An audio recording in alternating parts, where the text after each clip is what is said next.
Assalamualaikum warahmatullahi wabarakatuh. Kembali bertemu dengan saya Irfeldi. Ini kebetulan saya lagi di jalur Pantura, posisinya antara Cikampek sampai Pamanukan. Jalurnya berada di jalur arah dari barat menuju ke timur, atau dengan kata lain dari arah Cikampek atau Jakarta menuju ke Cirebon atau Semarang. Ini kita lagi pengen meliput tentang kondisi di Pantura. Ya, mungkin kita sama-sama tahu adanya fenomena. Mungkin kita sambil duduk ya biar santai. Jadi kita sama-sama tahu di sepanjang jalur Pantura ini ada suatu fenomena yang menurut kita cukup ironis, kontradiktif, yaitu situasi yang kita sama-sama tahu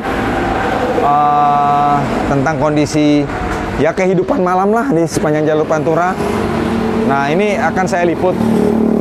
Nanti saya akan tayangkan apa yang akan saya paparkan di sini. Tapi yang pasti teman-teman, tolong disimak ini tayangan ini sampai selesai, karena jangan sampai setengah jalan nonton terus memberikan komentar-komentar. Nah, itu umumnya dalam tayangan-tayangan konten saya selalu terjadi komentar yang menyimpang, karena biasanya saya selalu membuat kesimpulan tentang tayangan saya itu adanya di akhir. Suatu saya tayangkan ini semua di awal itu sebuah permasalahan atau sebuah polemik, tapi tayangannya atau kesimpulan dari tayangan saya ini adanya di akhir. Jadi teman-teman, ini nanti habis ini saya akan jalan lagi menyusuri jalan Pantura. Saya akan perlihatkan tayangan yang akan kita bahas tentang apa itu yang saya permasalahkan di Pantura ini. Jadi teman-teman, tolong diikuti terus tayangan ini. Saya akan jalan menggunakan motor supaya simple. Teman-teman, silahkan terus mengikuti sampai selesai. Nanti di penutupnya saya akan membuat sebuah kesimpulan atau sebuah resume. Jadi saya ingatkan lagi teman-teman, jangan sampai membuat komentar di tengah jalan, di tengah tayangan belum selesai, tapi sudah membuat komentar. Umumnya yang terjadi adalah komentar yang menyimpang. Oke, kita akan mulai jalan dari sekarang. Saya akan menyusuri jalur Pantura. Oke, kita jalan.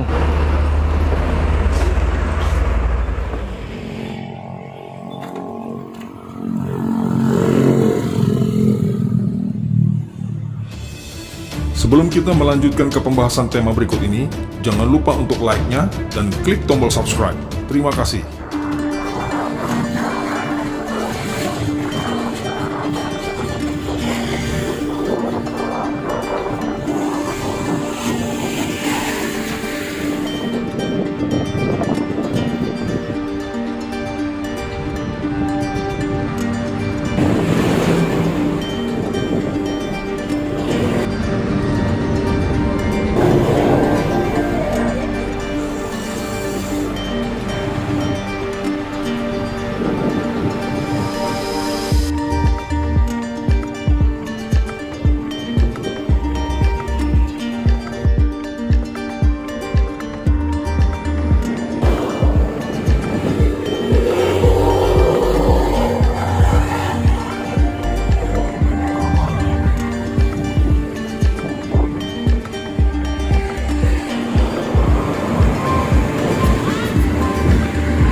Oke kawan-kawan, itu tadi kita sudah sama-sama lihat tayangan beberapa menit kita menyusuri sepanjang jalan Pantura. Yang saya mau bahas, ya itulah, mungkin teman-teman sudah lihat kondisi di tayangan tadi. Kita membahas tentang keberadaan warung remang-remang di sepanjang jalan Pantura. Teman-teman perlu ketahui, rasanya kita sama-sama tahu, warung remang-remang ini bukan ada baru-baru ini, tapi sudah puluhan tahun semenjak Pantura ini ada, sudah ada. Dan itu sampai sekarang masih ada, masih tetap eksis. Yang ironisnya adalah saat ini sepanjang jalur Pantura ini ekonomi usaha warga redup. Ya karena berbagai hal. Ada yang bilang karena tol, ada yang bilang karena Covid. Tetapi warung remang-remang tetap eksis. Tetap keberadaannya ya tetap adalah eksis dia gitu. Jadi ya eksistensi mereka itu pasti karena adanya demand. Nah, itulah keadaan di Pantura ini. Tapi intinya kita di sini bukan membahas tentang warung remang-remangnya, bukan. Kita membahas tentang fenomena apakah warung remang-remang ini keberadaannya ilegal ataukah legal. Karena jelas ini dia berada di pinggir jalan dan itu terbuka, tidak ada tertutup pura-pura atau terselubung, betul-betul terbuka. Ya para perempuan-perempuan tadi betul-betul dengan gayanya yang ya seksi atau apa, kira-kira berada di pinggir jalan terlihat. Kalau itu dikatakan ilegal atau melawan hukum, ya tidak akan mungkin mereka sevulgar itu. Tapi kalau dikatakan ini legal atau resmi, ini jadi pertanyaan buat kita, kok ekstrim banget nih negara melegalkan hal seperti ini? Itu jadi pertanyaan kita. Nah, kalau memang ini ilegal, tanggung jawabnya siapa? Apakah ini Pemda ataukah ini pemerintah pusat? Umumnya pertanyaan mengerucut ke Pemda karena pemerintah pusat tidak mungkin mengurus hal seperti ini. Nah, cuma perlu diketahui bahwa saya rasa yang namanya warung remang-remang ini bukan hanya ada di Pantura, tetapi hampir semua wilayah di Indonesia di pinggir jalan ya, lintas antar kota hampir semua ada. Cuma Pantura ini mungkin yang paling favorit, paling top, terkenal. Nah, kembali ke persoalan saya tadi, kalau ini ilegal, kenapa dibiarkan? Dan kalau ini legal, ya jadi pertanyaan lagi, masa sih se-ekstrem gitu negara melegalkan hal yang tidak pantas di mata kita? Saya tidak bisa menjawab itu lebih detail seperti apa, gitu loh. Nah, jadi itu yang saya mau bahas. Artinya saya nggak punya bahan apakah ini legal atau ilegal. Nah, silakan mungkin dari tayangan ini pemerintah atau pihak-pihak terkait bisa menjawabnya. Itu yang pertama.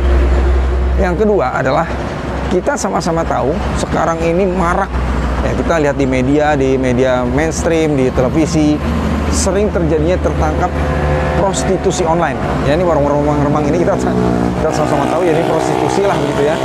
Nah, kita seperti saya sampaikan tadi, bahwa sering kita lihat di tayangan di media adanya prostitusi online. Nah, ini kalau menurut saya prostitusi offline. Nah, pertanyaan saya lah, apakah yang ditangkap hanya yang online saja? Bagaimana yang offline? Ini sama-sama prostitusi.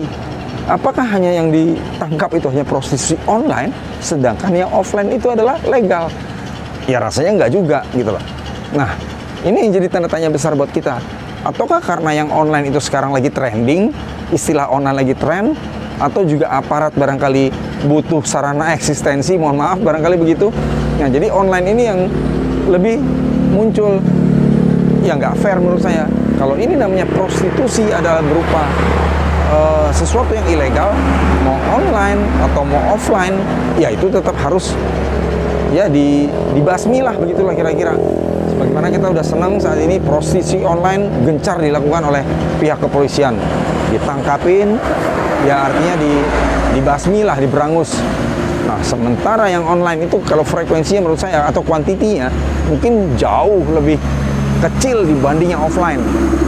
Di offline ini ya selain di Pantura, kita lihat tadi sepanjang jalan, mungkin di beberapa kota seluruh Indonesia kalau dijumlahin mungkin sangat banyak. Nah, yang banyak ini kok malah sepertinya tidak tertangani. Nah, itu yang jadi pertanyaan saya. Karena kita sama-sama tahu sekarang kita sering mendengar prostitusi online ditangkap, prostitusi online diberangus. Bagus. Pertanyaannya sekarang yang offline ini bagaimana? Yang offline ini jelas secara kasat mata terlihat vulgar di pinggir jalan. Baik orang tua, anak kecil pun bisa melihat. Nah, itu yang sebenarnya harus diproteksikan daripada online. Ya, begitulah kira-kira kawan-kawan.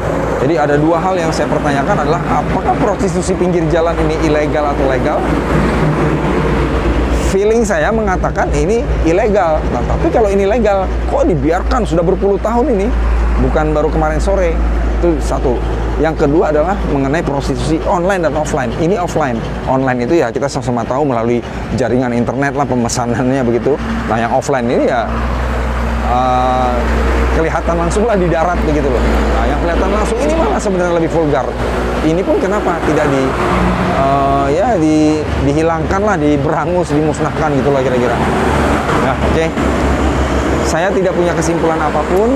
Saya hanya memaparkan ini karena terus terang jangkauan saya secara hukum saya tidak punya data yang lengkap. Ya, cuma menurut saya yang namanya prostitusi adalah produk ilegal. Ya, silakanlah pemerintah bisa melakukan tindak lanjutnya seperti apa. Oke, itu aja kawan-kawan. Semoga apa yang saya sampaikan ini bisa disikapi positif dan bijak dan semoga bermanfaat buat kita semua. Wassalamualaikum warahmatullahi wabarakatuh. Radiasi Positif menganalisa berbagai tema sosial dari perspektif out of the box dari sudut dimensi yang berbeda. Dengan ini diharapkan menghadirkan pencerahan yang dapat dijadikan pedoman untuk menilai dengan logis dan bijak.